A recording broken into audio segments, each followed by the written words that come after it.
A todos. É uma honra mais uma vez estar aqui refletindo neste ambiente do Ministério Público da União, a quem eu agradeço o convite na pessoa da Procuradora Regional da República, doutora Sandra, por mais uma vez estarmos aqui, né? A minha colega Thalita Gonçalves, também coordenadora deste evento, representando a Escola da Defensoria Pública. É um prazer rever vários amigos, colegas, defensores e muitos amigos integrantes de luta dos movimentos ambientais, nos quais, como diz o imorredouro escritor uruguaio Eduardo Galeano, nós somos mais náufragos do que navegantes, né? Ultimamente a gente só está afundando cada vez mais. E para tentar resumir um tema tão candente como transparência, informação, políticas públicas, crise hídrica, em volume de tempo tão pequeno, 15 minutos, eu vou ter que ser bem rápido nas minhas abordagens, né? Eu vou usar alguns casos concretos de um tema que eu aqui sou mero porta-voz das pessoas invisíveis, né? Que estão bem no fim da linha de produção do modelo econômico insano, que são as populações, pequenos agricultores, populações originárias, quilombolas, o campesinato, a qual a Defensoria Pública está destinada a defender. E, geralmente, a falta d'água, como um dos elementos das alterações climáticas que esse modelo econômico está a provocar, está sendo sentida nas megalópolis, como São Paulo, agora, aqui em vocês. Mas é uma coisa, um atributo lamentável, que essas populações já sentem há décadas, em função do avanço do agronegócio, por exemplo, ou da agroindústria extensiva nos locais de fontes de água, porque a água não é produzida nas cidades, ela vem dos grotões, dos remanescentes, heróicos remanescentes dos biomas nativos. E é disso um pouco que a gente vai falar, de como estamos cuidando dessas fontes, de como estamos cuidando disso. Eu vou usar como exemplo aqui a monocultivo industrial do eucalipto, que serve como um kit simbólico para qualquer tipo de monocultivo do agronegócio em grande escala. Para soja transgênica ou não, para milho transgênico, serve para cana-de-açúcar. O monocultivo do eucalipto porque é a região onde eu atuo, onde eu já tenho várias ações civis públicas ambientais coletivas construídas junto com as comunidades afetadas, é o mais abrangente no Vale do Paraíba como um todo, né? E eu gostaria então de compartilhar com você algumas imagens. Essas imagens aí refletem o monocultivo do eucalipto para fim de produção de pastas de celulose. 90% de sua colheita no Vale do Paraíba, segundo dados oficiais das grandes transnacionais produtoras, são mais de 300 mil hectares contínuos recobertos pelo monocultivo. Segundo o censo do IBGE de 2006, a área do monocultivo era de 5 milhões de quilômetros quadrados no país. Segundo dados que eu recebi ontem da Fibria, que o presidente criticava um artigo meu da semana passada, publicado nas mídias alternativas, isso já subiu para 7 milhões e meio de quilômetros quadrados, né?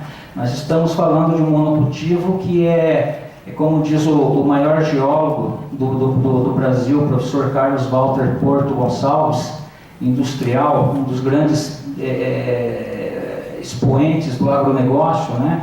Esse tipo de monocultivo, ele só consegue se insuflar nessa escala oceânica baseado no tripé de exaurimento dos recursos naturais, biotecnologia e concentração de terras em grandes vastos latifúndios, né? E eles são implantados à margem de qualquer controle e monitoramento do Estado, empregado aqui em sentido amplo, né? E em função da omissão dos órgãos fiscalizatórios e até sucateados, que nós vamos falar rapidamente, em função da tutela ambiental. Aí nós temos uma imagem do avanço do monocultivo em escala bastante ampla, numa unidade de conservação municipal, um parque municipal em Taubaté, que é consolidada na bacia do Rio Una. Esse rio é um dos afluentes da bacia do Rio Paraíba do Sul. Até pouco tempo atrás, era a maior manancial, o maior repositório de água potável para Taubaté e Tremembé, 300 mil pessoas. Mas que, em função, embora seja tombado e constituído em unidade de conservação,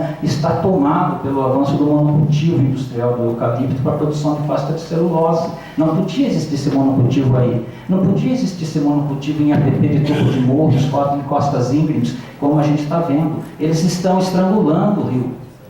Eles estão beirando, não respeito nem ao corredor da APP desse rio. Esse rio hoje está com uma vazão absolutamente insignificante. Ele não serve para mais nada, está totalmente contaminado, sem capacidade de vazão. O que acontece? A população de Taubaté e Tremembé, como 39 cidades do Vale do Paraíba, está tirando a sua água do super explorado Rio Paraíba do Sul.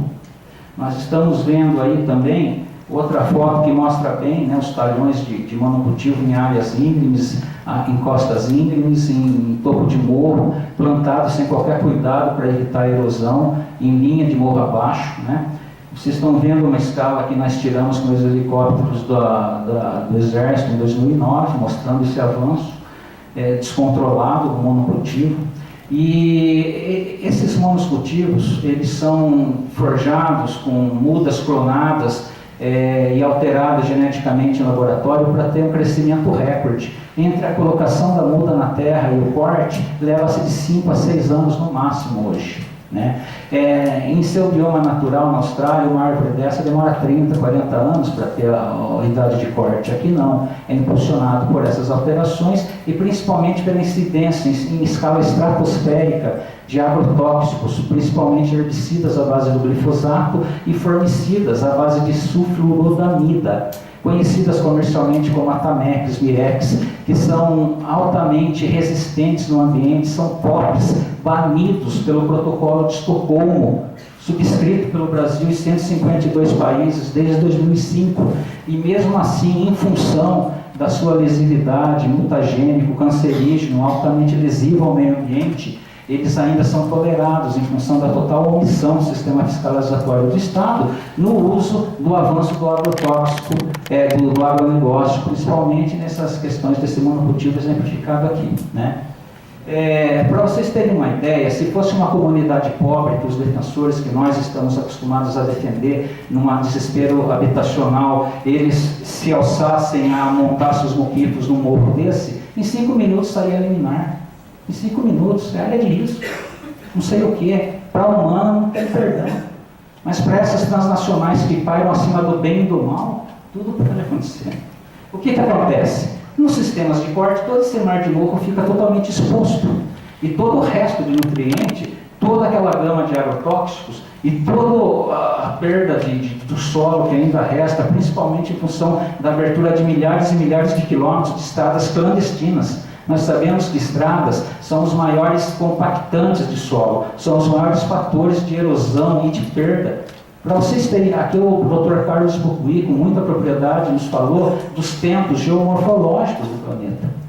Cada centímetro cúbico de terra fértil, de solo, isso leva, cada centímetro cúbico, isso é cientificamente provado, leva cerca de 200 mil anos para a natureza forjar. Em questão de minutos, a atividade antrópica, a busca do vil metal por esse modelo econômico insano destrói tudo isso com a natureza. É o que está acontecendo com a água.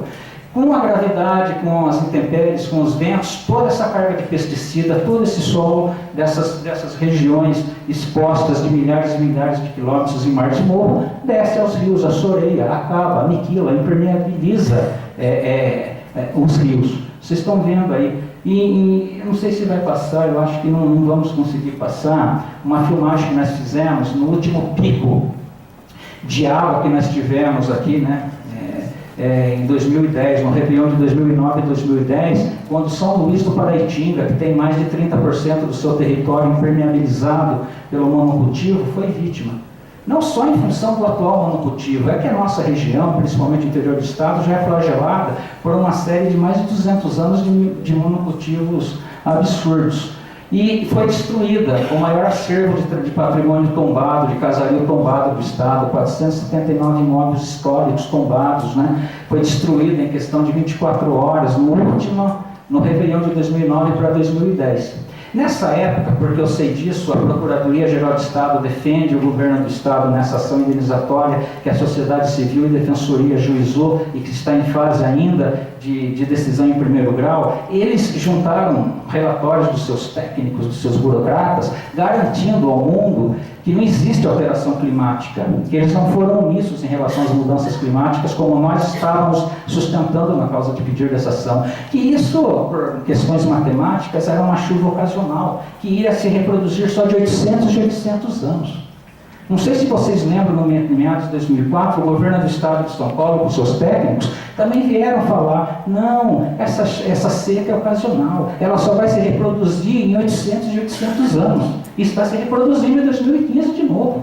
Ou seja, os governantes, eles não assumem que nós estamos enfrentando as adversidades oriundas das mudanças climáticas que nós estamos causando. Enquanto não assumirmos isso, a gente não vai construir, como já acentuou bem o Dr. Carlos Bucuí, macropolíticas ambientais consistentes. Esse negócio de achar que a solução é buscar água onde tiver, tratá-la e esperar a chuva chegar, isso não é solução, isso é o caminho para o suicídio coletivo. Está na hora da gente enfrentar a coisa com seriedade. Vou passar a destruição de São Luís do Paraitinga, nesse último pico de chuva, de lá para cá só houve decréscimo, como todos já expuseram, né?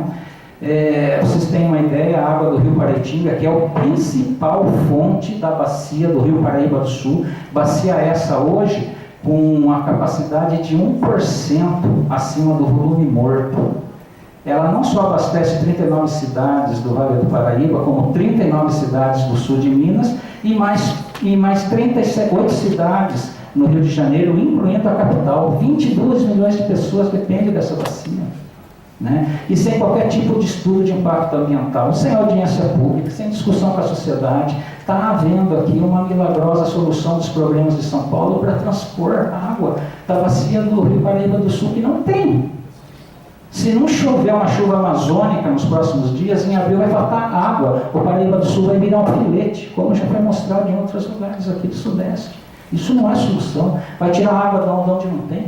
Como? Né?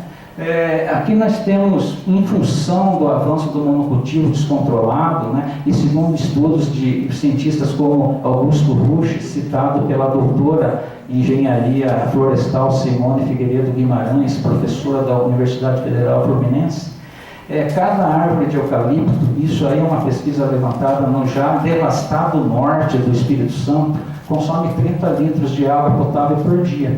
Segundo dados de plantio dessas empresas, em cada hectare, ainda que em topo de morro, eles cultivam cerca de 2.500 árvores por hectare. Nós estimamos que só na região entre Taubaté e São Luís do Paraitinga, duas das 39 cidades recobertas, tenham mais de 80 milhões de árvores, sugando 30 litros de água por dia. Aí o seu Isaltino dos Santos, morador do bairro do Gavião, São Luís do Paraitinga, mostrando seu poço, secou. Ele mora lá há 75 anos, não tem água, em função do avanço do monocultivo do eucalipto no seu sítio. O seu Hilário de Souza, mostrando o rio que irrigava, o rio que permeou a sua infância. O rio está totalmente seco. Atrás vocês veem os monocultivos de indústrias como a Suzano, a Fibra, a antiga Votorantim, papel, celulose. São testemunhos que ninguém leva em consideração porque eles não são cientistas. Eles são analfabetos. Eles estão condenados a adensar ainda mais a sobrecarga das nossas poluídas e abarrotadas periferias. Aqui o seu Cláudio Veloso, um pequeno pecuarista de Guaratinguetá, mostrando um moinho que há mais de 120 anos rodava e fabricava mandioca e cana-de-açúcar no seu sítio herdado por 3 gerações da sua família. Isso aí secou, parou em função da implantação de 700 hectares em cima da serraria entre Guaratinguetá e Cunha, pela fibra, celulose e papel a partir de 2005. Ninguém acredita neles. Eles não têm condições de contratar pesquisa científica. Aqui o seu Ronaldo Nunes, ele tinha um pesqueiro que completava a aposentadoria dele em piquete. Em 2005, uma empresa hoje falida, chamada Nobrecel, papel e celulose, começou a implantar uma área de 400 hectares de eucalipto no lado do pesqueiro dele. E na aplicação de glifosato, que de uma forma absolutamente equivocada, errônea, criminosa, em topos de morro, eles contaminaram todo o manancial que abastecia o bairro rural. do Ronco, onde morava o seu Ronaldo Nunes. Em uma semana, ele disse, ele foi testemunha, ele tinha uma criação de cerca de 50 suínos. Todos morreram, todas as galinhas dele. Houve uma morte apologética de aves silvestres, ao ponto que ele carregava as aves que ele criava e as aves silvestres ali do pomar da casa dele em caminhõezinhos peru. Ele e a mulher dele foram contaminados. Eles tiveram convulsões, desmaios, problemas ela está com enrijecimento dos membros até hoje, perda de visão. Ele está com problemas de fígado. Ele perdeu mais de 20 toneladas de tilápias que ele criava numa aplicação de glifosato. Ele guardou esses materiais, tem congelado na casa dele até hoje. Nós ligamos para o Fiocruz, nós ligamos para a USP, nós ligamos para a Unicamp, nós ligamos para a CETESB, nós ligamos para um monte de órgão público, que a Anvisa, para fazer a prova, o laudo, para constatar o nexo causal entre o glifosato e essa mortandade. Sabe qual é a resposta? Esses órgãos todos falaram que eles não têm laboratório com capacitação química, técnica, de monitorar a incidência do glifosato no meio ambiente. Como é possível alguém, um país, liberar um agrotóxico desse impacto em larga escala e não ter competência para fiscalizar sua incidência e seus efeitos no ambiente? O Brasil é campeão mundial do uso de agrotóxicos no mundo. São mais de 1.200.000 litros anuais despejados no nosso solo. Indústrias como a Monsanto, a BASF, a Syngenta, a Bayer, são as que mais se enriquecem à custa do exaurimento dos nossos recursos naturais. E muitos desses eucaliptais são certificados com idoneidade ambiental para eles conseguirem mercado de pasta de celulose na China, na Europa, nos Estados Unidos. Segundo dados científicos, o agronegócio exportou de água indireta do Brasil em 2004 mais de 200 bilhões de água potável, sem pagar nada para a sociedade. A gente só fica com o passivo ambiental. Isso é intolerável. E essas pessoas todas estão aí, sendo massacradas, né? E em vez de criar-se políticas públicas consistentes para aumentar a proteção, não, o que a gente vê? O comunismo transgênico de Aldo Rebelo, a mando da bancada ruralista, da senhora Cátia Abreu, com o apoio do governo federal, arrebentar com o Código Florestal, pasmem, que era avançado e urdido na última ditadura civil-militar, era melhor do que a atual. Né? Vocês viram aí o topo de morro, já era difícil da gente caracterizar a PP de topo de morro, era 50 metros abaixo da linha de cela mais baixa. Por influência dessas transnacionais do agronegócio, a Sorrelfa no Congresso, no último minuto da prorrogação do dia da sessão, eles empurraram lá um subtexto, uma emenda, e alteraram o inciso 9 do artigo 4º do atual novo Código do Comunismo Transgênico de Aldo Rebelo, para transformar, sem qualquer diálogo com a sociedade, com a comunidade científica, com nós, os topos de morros em 100 metros. É impossível caracterizar isso. Porque a quem interessa aumentar a PP de topo de morro para 100 metros. É só para anular as ações que a gente estava conquistando contra eles.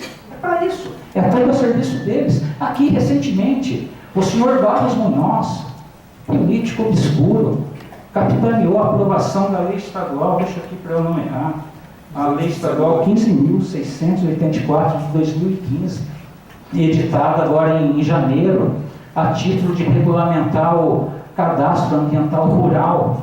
Vocês sabem que no artigo 41 dessa lei, a Sorrelfa, em total obscuridade, simplesmente consta-se, revoga-se a lei estadual 9.989/98.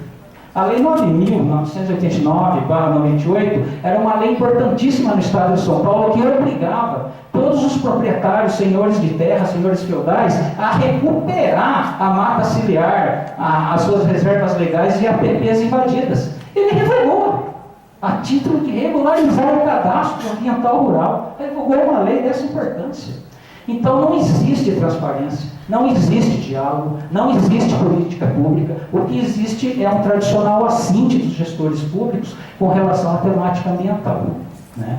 Aqui eu faço um apelo até também aos defensores, mas também ao Ministério Público, para que a gente, eu sei que o Ministério Público, principalmente a Procuradoria da República, já tem 3 ou 4 ações ADINs correndo no Supremo para questionar a inconstitucionalidade das alterações do Código Florestal em função do retrocesso ambiental que a doutora Sandra acabou de permear aqui. Então, que o Ministério Público, juntamente com vocês, que representam várias associações ambientais, a gente consiga construir uma ADIM urgente para mandar para a cocheira das insignificâncias jurídicas essa lei do Barro Munhoz, porque isso é um absurdo, é um assinte. Como disse o Carlos Bucco, eles conseguiram piorar o que já estava dramático, né? Em função disso e dessas polêmicas, o meu tempo já está acabando e tem outros palestrantes com muito mais capacidade técnica de levar reflexões a vocês. O que eu estou falando, eu sou mero porta-voz dessas pessoas invisíveis que são massacradas diariamente pela extinção das águas de suas fontes hídricas, né? Algumas propostas. A primeira delas é que todo gestor público da Federação dos estados do município assumam seus erros, suas omissões, e que nós estamos vivendo, sim, nos dramas das alterações climáticas, né? É preciso um plano efetivo de reflorestamento de toda a mata ciliar em todas as bacias do país, principalmente no estado de São Paulo. É preciso a macrodrenagem dos nossos rios, é preciso criar-se mais unidades de conservação, é preciso um monitoramento maior e mais rígido a todo esse avanço do agronegócio e moratória, inclusive aos que estão na região sudeste, já exaurida. Não tem mais como crescer isso daí. Não tem mais. Não temos condições, está faltando água. Estamos correndo o risco de ficar sem água. Não adianta plano, não adianta lei. Na hora que acabar a água, não tem de onde tirar. Não é a gente que produz. E nós temos aqui 93 metros cúbicos de esgoto por segundo passando no Rio Tietê, no Rio Pinheiros. Por que a gente não investe em despoluir esses rios? Acabou o problema, né? Isso sim é política consistente, certo? E a recuperação, além do saneamento agroecológico imediato no Estado, a recuperação de todo o sistema fiscalizatório, o reestímulo, a valorização e o aumento dos quadros de órgãos como a CETESB, que ao longo desses anos foram totalmente desbaratados, sucateados nos últimos 20 anos no Estado. Infelizmente, o meu tempo está acabando e em respeito aos demais palestrantes, eu deixo a vocês essas reflexões. Obrigado pela atenção.